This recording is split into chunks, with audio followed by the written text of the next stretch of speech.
The morning sun rose over Earth as it had for billions of years. Jake Morrison stood at the window of Luna Station, watching the blue planet spin slowly in the distance. As Admiral of the Earth Defense Force, he had seen many peaceful days like this. Today would be different. Jake was 45 years old and had spent 20 years protecting Earth. His gray hair showed the stress of command, but his blue eyes remained sharp. He wore the simple blue uniform of Earth's military. Most aliens thought human uniforms looked plain compared to their fancy armor and decorations. "Admiral, we have a problem," said Lisa Parker as she walked into his office. She was his chief tactical officer and one of the smartest people he knew. Lisa was 38 and had joined the military straight from college. Her brown hair was pulled back in a tight ponytail, and her face showed worry. "What kind of problem?" Jake asked. "Long-range sensors picked up something big coming our way. Really big." Lisa handed him a data pad. 800 ships, sir. They're moving fast toward our solar system." Jake looked at the numbers on the screen. 800 warships was more than most galactic empires used to conquer entire star systems. Earth's Defense Force had only 127 ships, and most aliens considered them old and weak. "How long until they get here?" Jake asked. 6 hours at their current speed," Lisa replied. "Sir, I've never seen ships that big before. Each one is at least twice the size of our largest cruiser." Jake nodded slowly. He had been expecting something like this for years. Earth had been lucky so far. Most alien races saw humans as peaceful traders who caused no trouble. They were wrong about that, but Jake had worked hard to make sure they stayed wrong. "Send a message to President Foster. Tell her we need an emergency meeting of the Global Defense Council. Priority 1. Lisa saluted and left the office. Jake turned back to the window and looked at Earth. Somewhere down there, 3 billion people were going about their normal lives. They had no idea that death was coming for them from the stars. 2 hours later, Jake sat in the secure conference room with Earth's leaders. President Amanda Foster was a strong woman in her 50s who had led Earth for 8 years. She had short blonde hair and wore a simple black suit. Around the table sat the heads of all major Earth colonies and military divisions. "Tell us what we're facing," President Foster said. Jake activated the hologram projector in the center of the table. The image showed hundreds of red dots moving toward a small blue dot representing Earth. "The Kaleth Empire has sent a full invasion fleet to our system. 800 warships, including 50 dreadnoughts. Our intelligence says they've conquered 47 star systems using fleets half this size." General Robert Kane, head of Earth's ground forces, shook his head. "We can't fight that many ships with what we have. Our fleet is designed for defense, not fighting a full empire." "What do they want?" asked Dr. Susan Wright, the head of Earth's Science Division. She was a thin woman with gray hair who had spent her life studying alien technology. Jake pressed a button, and a new image appeared. It showed a tall, reptilian creature with 4 arms and red eyes. "This is Supreme Commander Fexthul of the Kaleth Empire. He sent us a message an hour ago." The hologram changed to show the alien speaking. Its voice was deep and full of hate. "Primitive humans of Earth, the Kaleth Empire claims your world. You will surrender immediately and serve as slaves, or we will destroy every living thing on your planet. You have 6 hours to decide." The room went quiet. President Foster looked around the table at each person. "Options? We could try to evacuate as many people as possible," suggested General Kane. "Get them to the outer colonies." "There's no time," said Jake, "and they'd just hunt us down later." "What about negotiating?" asked Dr. Wright. "Maybe we can offer them something else." "The Kaleth don't negotiate," Jake replied. "They conquer or they destroy. That's how they've built their empire." President Foster stood up and walked to the window. Outside, she could see Earth hanging in space like a blue jewel. "Jake, what would you do?" Jake had been waiting for this question for 10 years. "I'd recommend we implement Protocol 7. The room went silent again. Protocol 7 was Earth's most classified defense plan. Only 5 people in the room knew what it really meant. "Are you sure it will work?" President Foster asked. "No," Jake said honestly. We've never tested it against a real enemy fleet, but it's our only chance. General Kane looked confused. What's Protocol 7? President Foster and Jake exchanged glances. They had kept this secret from most of Earth's government for good reason. Protocol 7 assumes that our enemies will underestimate us, President Foster explained. For the past 20 years, we've let every alien race think we're weak and primitive. We've hidden our real military capabilities and pretended to be peaceful traders. Dr. Wright's eyes went wide. You mean we're not really as weak as we appear? Not even close, Jake said. Captain Rick Santos has been developing weapons that most aliens have never seen before. We have defense systems hidden throughout the solar system that look like civilian structures. But why the secrecy? General Kane asked. Because the best weapon is surprise, President Foster replied.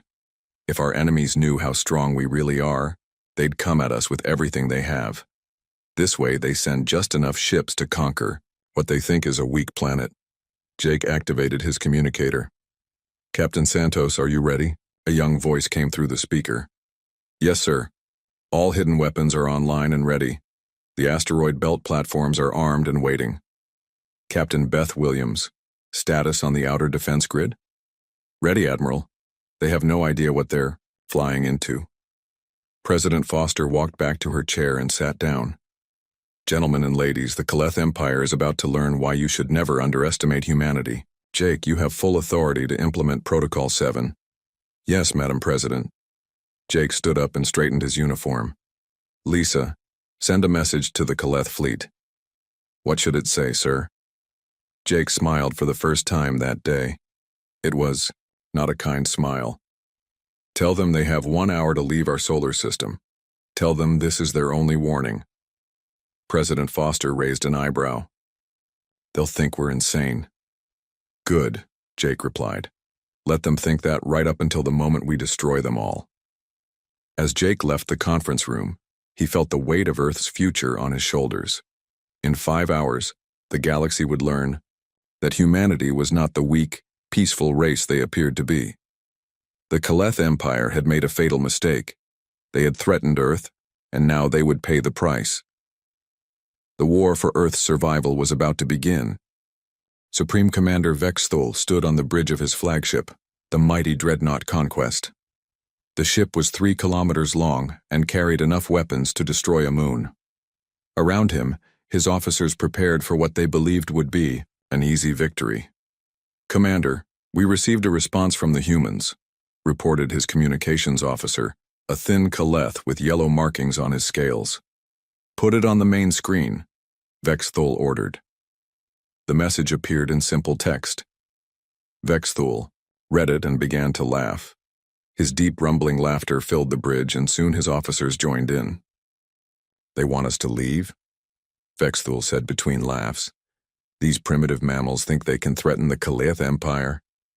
Commander Zektar, his second in command, shook his 4-armed body with amusement.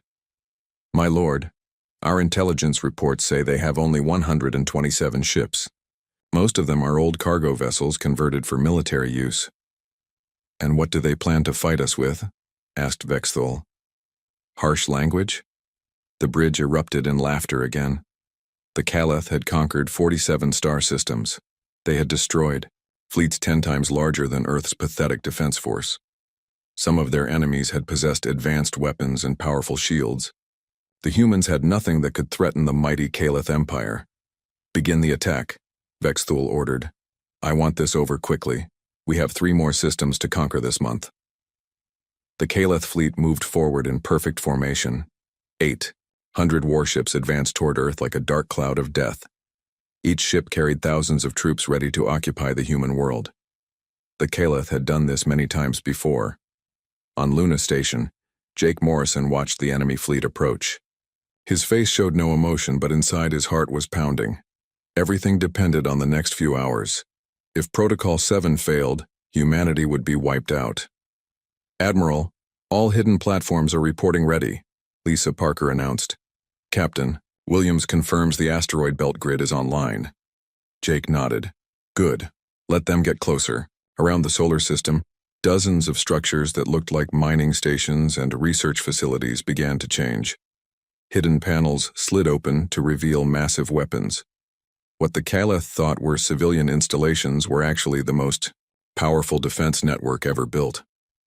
Captain Beth Williams floated in zero gravity aboard Ceres Base, the largest asteroid station in the belt.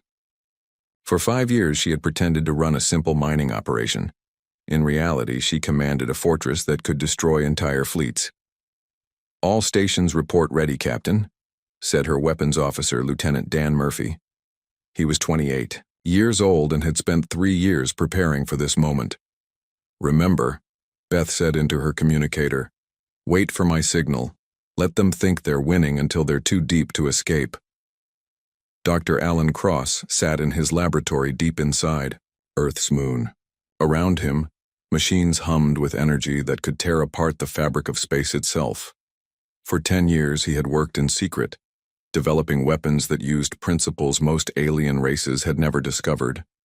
"Gravitational lances charged and ready," reported his assistant, Dr. Karen White. She was a brilliant physicist who had helped design humanity's most devastating weapons. "Phase disruptors are online," added Dr. Mike Johnson from his control station. "Quantum field generators are at full power." Alan smiled grimly. The Caliph were about to discover that human science was far more advanced than anyone suspected. While other races focused on bigger guns and stronger shields, humanity had learned to manipulate the basic forces of the universe. The first wave of Caliph ships entered the outer solar system. They spread out in attack formation, confident and unafraid. Their sensors detected the human defense platforms, but they dismissed them as primitive and weak.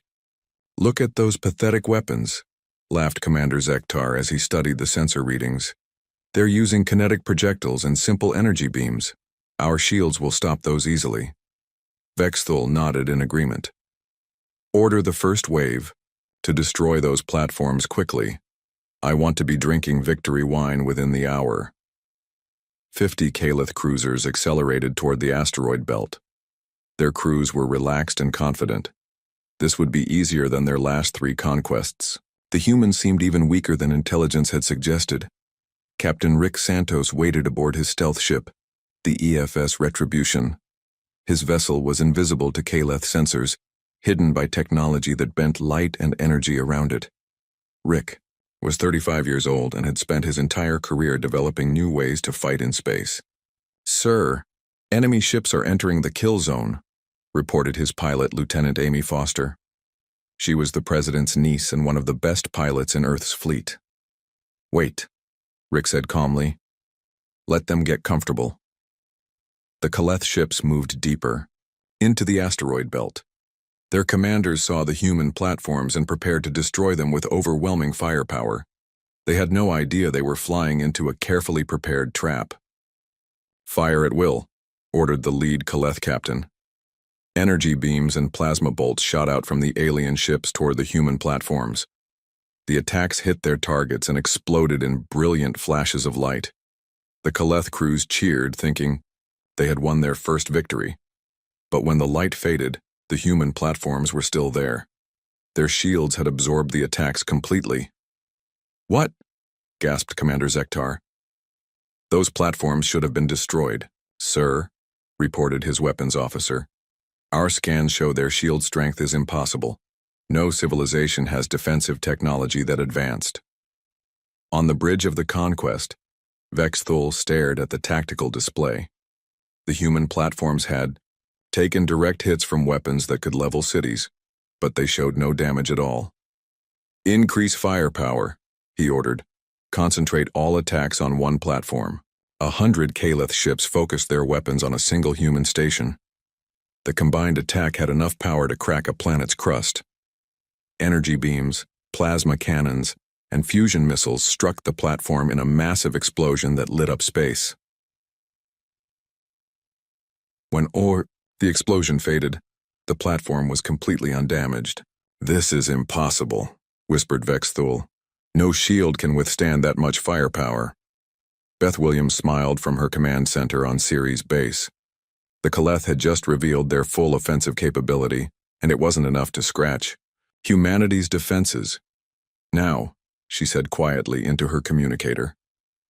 Across the asteroid belt, human platforms that had seemed helpless suddenly came to life. Weapons emerged from hidden compartments.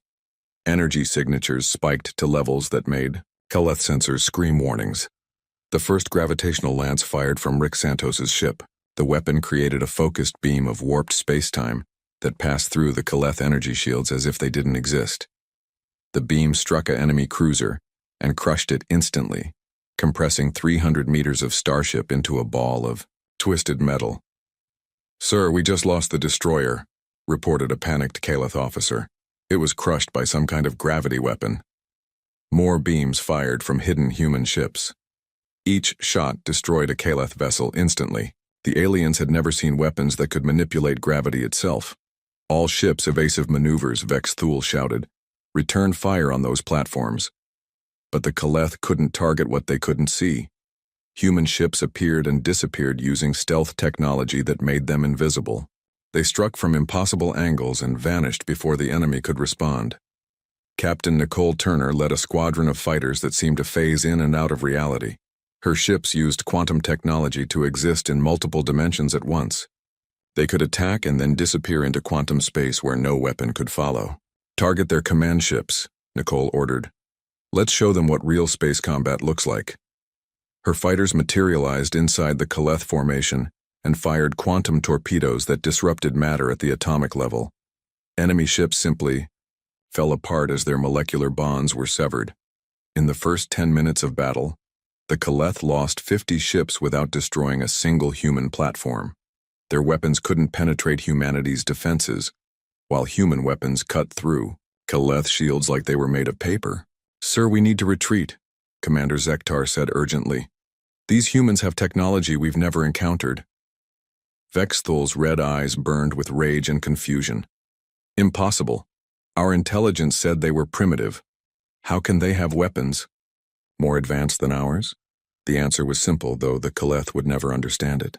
Humanity had spent 20 years pretending to be weak, while secretly developing the most advanced military technology in the galaxy. Every peaceful trade mission had been gathering intelligence. Every diplomatic meeting had been a chance to study alien weaknesses. The Caleth Empire had walked into a trap designed specifically for them, and now they were about to pay the ultimate price for underestimating humanity. The battle was only 30 minutes old, but the Caleth Empire was already learning a terrible truth. They had not come to conquer a weak planet. They had flown into the jaws of a predator that had been waiting for them. Colonel Ryan Mitchell sat in the command center beneath Mars' surface. Above him, the red planet looked peaceful and empty. The Caleth had no idea that Mars was actually a giant weapons platform disguised as a simple colony world. "Sir, enemy fleet is moving into optimal range," reported his weapons officer captain, Jennifer Lee. She was 29 years old and had trained for 5 years to operate the Mars defense grid. "Good," Ryan said. "Charge the orbital cannons." Hidden beneath the Martian surface, massive railguns began to power up. Each cannon was 3 kilometers long and could fire projectiles at 30% of light speed. The Caleth had energy shields, designed to stop plasma and lasers, but they had never faced kinetic weapons moving at relativistic speeds. Vexthul watched his tactical display with growing horror. His fleet had already lost over 100 ships, and the humans hadn't even revealed their main defenses yet. Worse, his weapons seemed completely useless against human technology. "My lord, we should consider retreat," suggested Commander Zektar. "These humans are not what our intelligence reports claimed." "No," Vexthul snarled. "The Caleth Empire does not retreat from primitive mammals. Order the second wave to attack. Concentrate all firepower on their home planet." 300 Caleth ships moved toward Earth in tight formation. They planned to bypass the human defenses and attack the planet directly. If they could threaten the civilian population, surely the humans would surrender. Captain Nicole Turner watched the enemy formation through her fighters' quantum sensors. Her squadron had been waiting for this moment. She activated her communicator and spoke to pilots throughout the human fleet. "All fighters, this is Turner. They're going for Earth. Time to show them why that was a mistake." Her fighters materialized, around the Kaleth formation like deadly ghosts. They had been hiding in quantum space, invisible to all sensors. Now they struck with weapons that the aliens couldn't even understand. Lieutenant Commander Tony Rodriguez piloted his fighter through the enemy formation, firing quantum disruptors that made Kaleth ships simply vanish from existence. His weapons didn't destroy the enemy vessels. They erased them from reality itself. Direct hit on the enemy flagship, Tony reported. Target no longer exists. The Kaleth formation began to break apart as human fighters tore through their ranks. Ships that had seemed invincible moments before were being destroyed faster than their crews could react. But the real surprise was still coming. On Mars, Colonel Ryan Mitchell gave the order his people had been waiting years to hear. Fire all cannons. The surface of Mars erupted as dozens of hidden railguns fired simultaneously. What had appeared to be mining equipment and research stations revealed themselves as the barrels of massive kinetic weapons. Projectiles shot out at incredible speed, each one carrying the kinetic energy of a nuclear bomb. The Kaleth fleet had no time to react. The projectiles moved too fast for their sensors to track properly. The first salvo struck the enemy formation, like the hammer of an angry god. Kaleth dreadnoughts, ships that had conquered star systems, were split in half by projectiles no larger than a man. Their energy shields provided no protection against solid matter moving at relativistic speeds.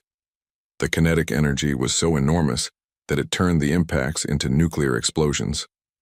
"Sir, we just lost 30 ships in one attack," reported a terrified Kaleth officer. "Whatever hit us came from the direction of their fourth planet." Bexthal stared at the tactical display in disbelief. Mars, which their intelligence had described as a simple mining colony, had just revealed itself as a weapons platform more powerful than anything in the Kaleth arsenal. "How is this possible?" he whispered. The answer lay in humanity's greatest strength: deception. For 20 years, every human colony, every space station, every piece of civilian infrastructure had been designed with hidden military capabilities. The Kaleth had invaded what they thought was a peaceful star system. In reality, they had entered the most heavily defended space in the galaxy. Captain Steve Harrison commanded Earth's submarine space fleet from his stealth ship, the EFS Silent Hunter. His vessels used technology developed from Earth's ocean warfare experience. They could hide in asteroid fields, gas clouds, and even inside the gravity wells of planets. "Sir, enemy fleet is in position," reported his navigator, Lieutenant Carol Smith. She had spent 3 years learning to hide a spaceship in places where the enemy would never think to look. "Surface the fleet," Steve ordered. Throughout the solar system, human ships that had been invisible suddenly appeared. They rose from asteroid craters, emerged from behind moons, and materialized from within gas clouds. The Kaleth had thought they were fighting a small defensive fleet. Now they discovered that hundreds of human warships had been hiding all around them. Dr. Helen Brooks activated the final component of humanity's defensive strategy from her laboratory on Earth's moon. She was the head of Earth's quantum communication project, and her work allowed every human ship and weapon to operate as a single, unified intelligence. "Quantum link established," she announced to Admiral Morrison. "All units are now connected." This was humanity's ultimate advantage. While alien fleets communicated using radio waves and energy signals that could be jammed or intercepted, human forces used quantum entanglement communication that was instantaneous and impossible to disrupt. Every human ship, every weapon platform, every fighter now shared information at the speed of thought. They moved together like a single organism with hundreds of eyes and thousands of weapons. The Kaleth faced not just superior technology, but perfect coordination that no alien military had ever achieved. Captain Danny Cooper commanded the Lunar Defense Network from his hidden base inside Earth's moon. His weapons had been disguised as simple mining equipment for 15 years. Now they revealed their true purpose. "Fusion beam arrays are charged and ready," reported his weapons officer, Lieutenant Sandra Davis. "All targets are locked." "Fire," Danny said simply. The surface of Earth's moon erupted with weapons fire. Massive fusion beams shot out toward the Kaleth fleet, each one carrying the power of a small star. The beams had been designed to look like industrial fusion torches used for mining. In reality, they were weapons capable of cutting through entire fleets. The Kaleth ships had no defense against focused stellar energy. Their shields, designed to stop conventional weapons, were overwhelmed instantly. Ships that had survived thousands of battles were vaporized in seconds. Commander Zektar watched in horror as his empire's mighty fleet was systematically destroyed. "My lord, we have lost over half our ships. We must retreat immediately." But Vexthul was beyond reason. His empire had never suffered such losses. The idea that primitive humans could defeat the mighty Kaleth was impossible to accept. "No retreat," he snarled. "All ships, advance on Earth. If we cannot conquer them, we will destroy their planet completely." It was the worst decision he could have made. By ordering his fleet to advance, Vexthul had walked deeper into humanity's trap. Earth's innermost defenses were the most powerful of all, and they had been waiting patiently for the enemy to come within range. Captain Kate Rodriguez commanded the defense platforms hidden within Earth's orbital infrastructure. For years, her weapons had been disguised as space elevators, communication satellites, and orbital habitats. The Kaleth had no idea they were flying toward weapons powerful enough to destroy moons. "Sir, enemy fleet is entering final defense perimeter," reported her tactical officer, Lieutenant Paul Grant. "All platforms report ready to fire." Kate smiled grimly. The Kaleth Empire was about to learn the ultimate lesson about underestimating humanity. Earth's final defenses used technology that could manipulate the fundamental forces of the universe itself. "All platforms," Kate announced. "You are authorized to fire at will. Show them what happens when you threaten our home." The space around Earth erupted with weapons fire unlike anything the galaxy had ever seen. Gravitational lances tore holes in space-time itself. Quantum disruptors erased matter from existence. Fusion beams hotter than the cores of stars reached out to embrace the Kaleth fleet. The Kaleth Empire had brought 800 ships to conquer Earth. In less than 2 hours of battle, fewer than 200 remained, and humanity was just getting started. Supreme Commander Vexthul stood on his bridge surrounded by the wreckage of his empire's greatest fleet. Warning lights flashed red across every display. His officers ran between stations, their voices filled with panic and disbelief. "Sir, we have lost 600 ships," reported his tactical officer with a trembling voice. "The humans have weapons we cannot defend against." Vexthul's four-clawed hands gripped the command rail so hard it began to crack. The Kaleth Empire had ruled 47 star systems. Their fleets had conquered civilizations that had existed for thousands of years. How could primitive humans destroy them so easily? "Order all remaining ships to focus fire on their planet," he commanded. "If we cannot win, we will make sure they pay the price for defying us." But the Kaleth fleet could not even reach Earth. Captain Kate Rodriguez had activated the final ring of humanity's defenses, and they were unlike anything the galaxy had ever seen. From her command center hidden inside what appeared to be a simple space elevator, Kate watched the enemy ships approach. The Kaleth had no idea they were flying toward weapons that could tear apart the fabric of reality itself.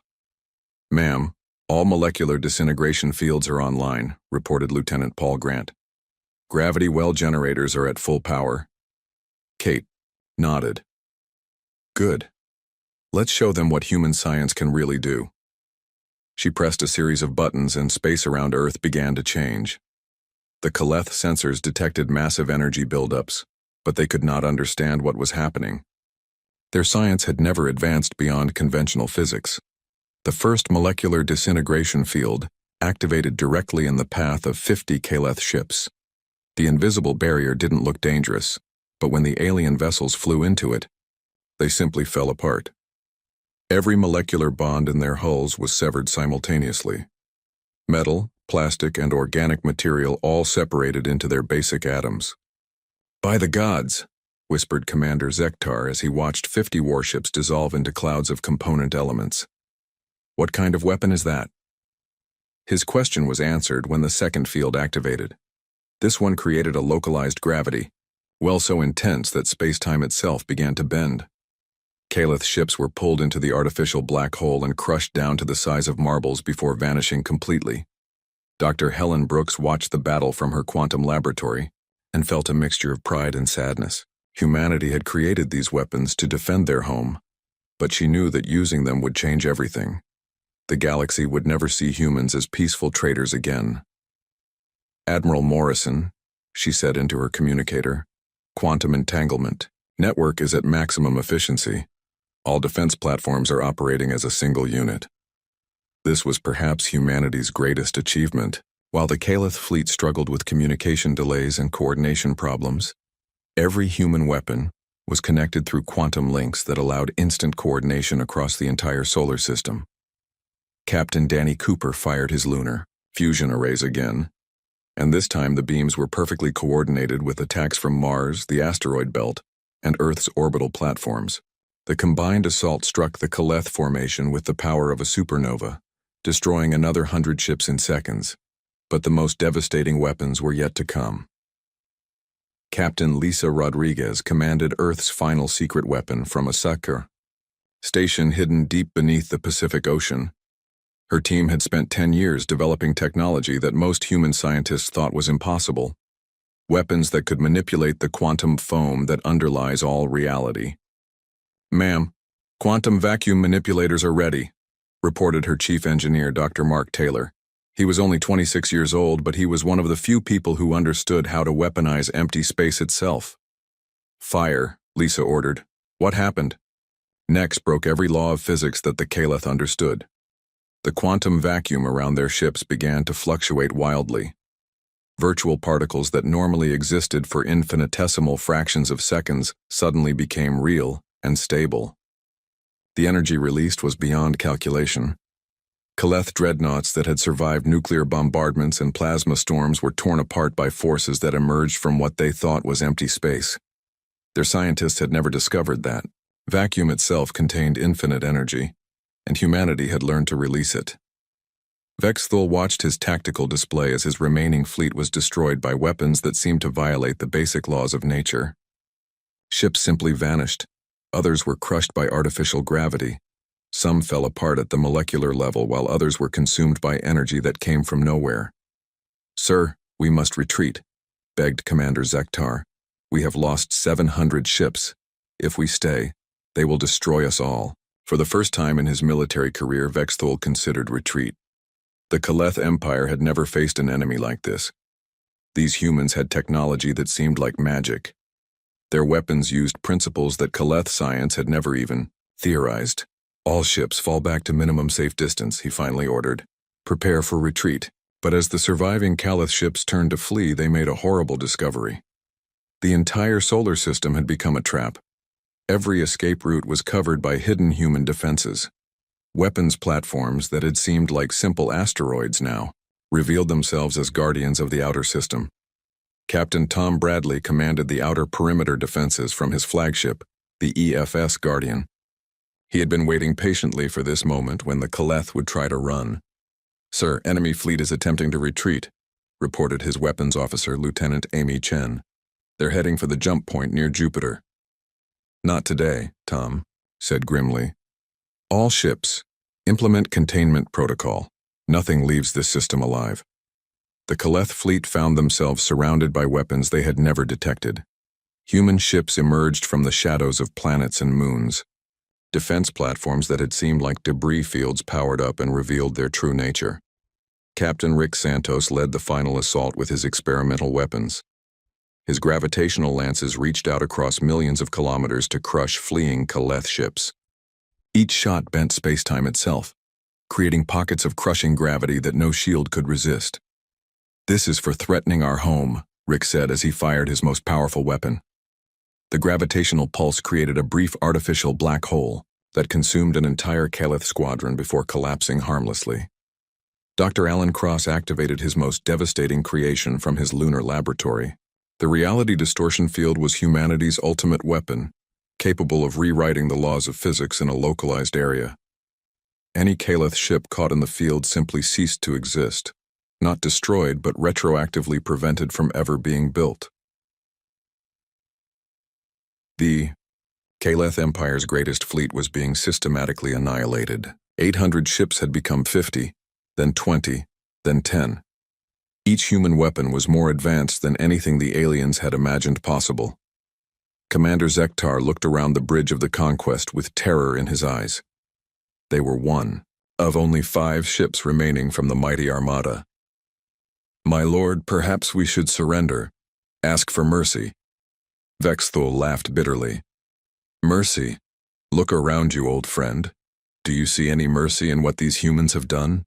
They have destroyed our entire fleet without losing a single ship of their own. This is not war. This is extermination."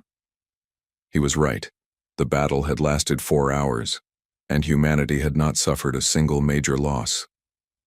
A few defense platforms had been damaged, but they had been quickly repaired by automated systems.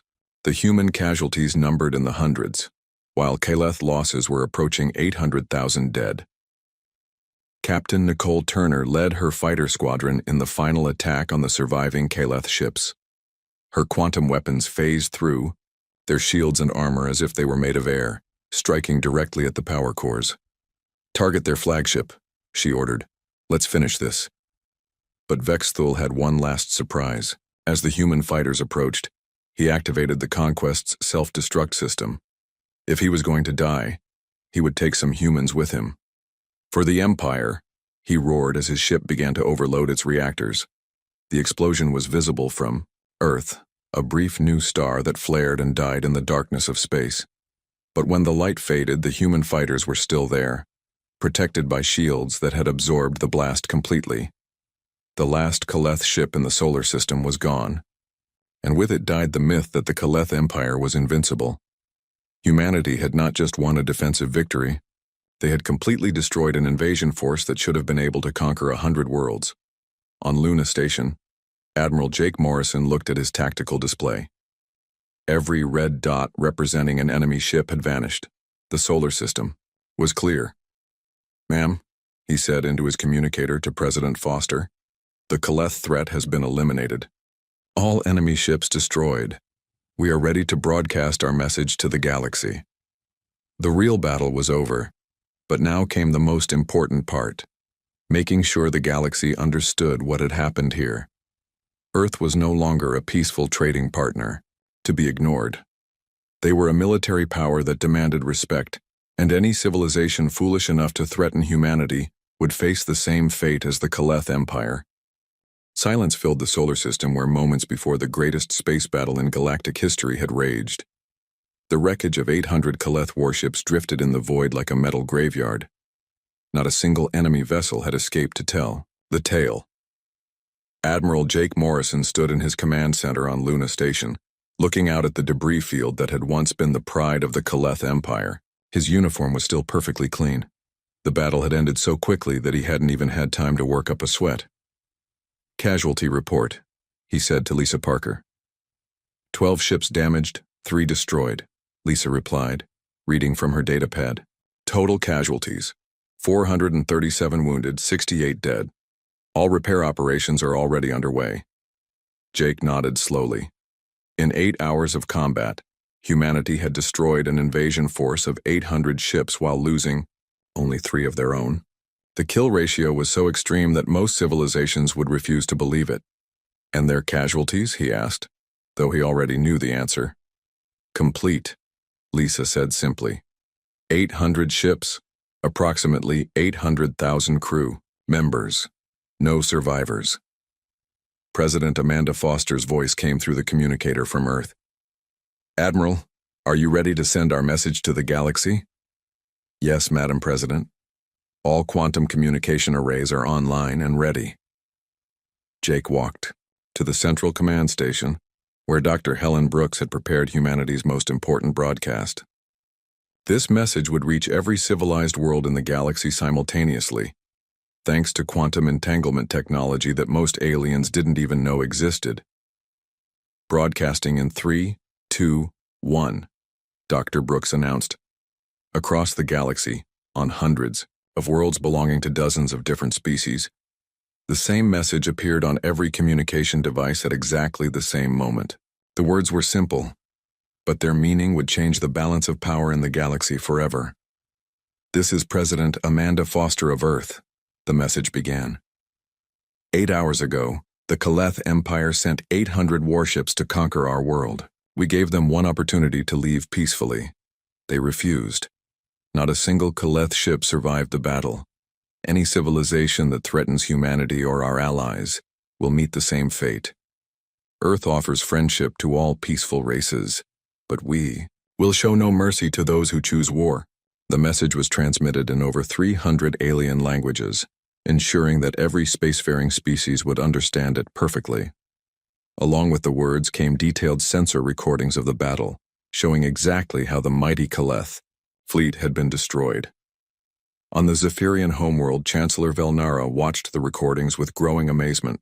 The Zephyrians had been paying tribute to the Kaleth Empire for 50 years, too weak to resist their demands. Now she saw that Empire's greatest fleet reduced to scrap metal by a species most aliens considered primitive. "Is this real?" she asked, her science advisor. "Our sensors confirm it, Chancellor. The humans possess weapons technology at least 2 centuries ahead of anything else in the galaxy. Their military capabilities were completely hidden until now." Chancellor Velnara smiled, for the first time in years. "Send a message to Earth. The Zephyrian Republic wishes to discuss a mutual defense treaty." Similar scenes played out on dozens of worlds. Species that had lived in fear of aggressive empires suddenly saw hope. Humanity had revealed itself as a protector that could stand against any threat. But not everyone was pleased with the news. On the hegemony capital world, Supreme Leader Korthax slammed his scaled fist on his throne. The hegemony controlled 30 star systems through fear and military might. They had been planning to expand into human space within the year. "How is this possible?" he roared at his intelligence chief. "Our spies reported that humans were weak, traitors with obsolete weapons. Sir, it appears they were deliberately concealing their true capabilities. Our entire intelligence network was fooled." Korthax stood and walked to the massive window overlooking his capital city. Somewhere out there, humanity waited with weapons that could destroy his empire as easily as they had destroyed the Kaleth. "Cancel all expansion plans into human space," he ordered reluctantly, "and send them a message offering a non-aggression pact." On Earth, Captain Danny Cooper supervised the cleanup of the battlefield from his lunar command center. Human salvage ships worked quickly to collect useful technology from the Kaleth wrecks, while destroying anything that could be reverse-engineered by potential enemies. "Sir, we're finding some interesting things in their computer cores," reported Lieutenant Sandra Davis. "The Kaleth had detailed plans to attack 17 other systems after conquering us." Danny frowned. The Kaleth Empire might be gone, but their territory was now undefended. Other aggressive races might try to claim those worlds, potentially creating new threats to galactic peace. "Send that information to Admiral Morrison," Danny said. "Command needs to know about those planned attacks." In his office on Luna Station, Jake Morrison reviewed the intelligence data with growing concern. The destruction of the Kaleth fleet had created a power vacuum that could lead to chaos throughout that region of space. "Lisa, get me a secure channel to President Foster," he said. When the connection was established, Jake explained the situation. "Madam President, we need to decide what to do about former Kaleth territory. 17 systems are now defenseless, and there are signs that other empires are already moving to claim them." President Foster was quiet for a moment. "What do you recommend, Admiral?" "I think we need to extend our protection to those systems. Most of them were conquered by the Kaleth and forced to serve the Empire. They deserve a chance to be free. And if other empires challenge our right to protect them," Jake looked out at the debris of the Kaleth fleet, "then they'll learn the same lesson the Kaleth learned. Humanity protects its friends." 3 days later, the EFS Liberation, humanity's newest and most advanced ship, arrived at the former Kaleth capital world. Captain Tom Bradley stood on the bridge as his crew prepared for possible resistance. "Sir, we're receiving multiple communications from the surface," reported his communications officer. "They're all saying the same thing. Thank you for freeing them from the Kaleth." Tom smiled. "Send a response. Tell them that Earth offers protection and friendship to all peaceful worlds. The age of conquest in this region is over." On Earth, children played in parks while their parents watched the news broadcast about humanity's great victory. Most civilians still didn't understand exactly what had happened, but they knew their world was safe. Dr. Susan Wright addressed the Global Science Council from her laboratory. The revelation of our military capabilities will change everything. We can no longer pretend to be a minor power in galactic affairs. Is that necessarily bad? Asked Dr. Karen White. No, Susan replied. But it means we have responsibilities. Now, other species will look to us for protection. We've become the guardians of galactic peace whether we wanted to or not. Captain Rick Santos returned to his secret research facility with new purpose. His experimental weapons had proven devastatingly effective, but he knew that potential enemies would now be working to develop countermeasures. Begin development of Mark 7 gravitational weapons, he ordered his team, and start working on defensive systems. Now that the galaxy knows what we can do, they'll be trying to match our capabilities. Meanwhile, in the deepest levels of Earth's government plans were already being made to ensure humanity's continued dominance. The secret that Earth had maintained for 20 years was now revealed, but that didn't mean all of humanity's secrets were known. Admiral Jake Morrison met with President Foster in the most secure room on Earth. Ma'am, we need to discuss Phase 2. The hidden colonies? She asked. Yes. The galaxy now knows about Earth's defenses, but they have no idea about our expansion program. We have secret military bases in 40 systems, all disguised as civilian research stations. President Foster nodded. Keep them hidden for now. Our current reputation should deter most threats, but we need to be prepared for anything. As the weeks passed, the effects of humanity's victory spread throughout the galaxy. Trade routes that had been controlled by fear were now open to peaceful commerce. Aggressive empires reconsidered their expansion plans. Species that had lived under the threat of conquest began to hope for a better future. The Galactic Council, a loose organization of peaceful races, voted unanimously to offer Earth a permanent seat with veto power over military actions. It was an honor that had never been given to such a young species. Chancellor Velnara of the Zephyrian Republic spoke for many when she addressed the Council. Humanity has proven that strength can be used to protect rather than conquer. They offer us something we have never had before, a guardian that asks for nothing in return except peace. But perhaps the most important change was in how humanity saw itself. No longer would they need to hide their capabilities or pretend to be weak. Earth had revealed itself as the galaxy's greatest military power, and they intended to use that power responsibly. Captain Beth Williams, now promoted to Admiral, established the Galactic Peace Corps with volunteers from Earth's military. Their mission was simple: protect innocent worlds from aggression and ensure that no empire could ever again threaten galactic civilization. The first Peace Corps ships launched 6 months after the Battle of Earth. They carried the flag of humanity and the promise that conquest and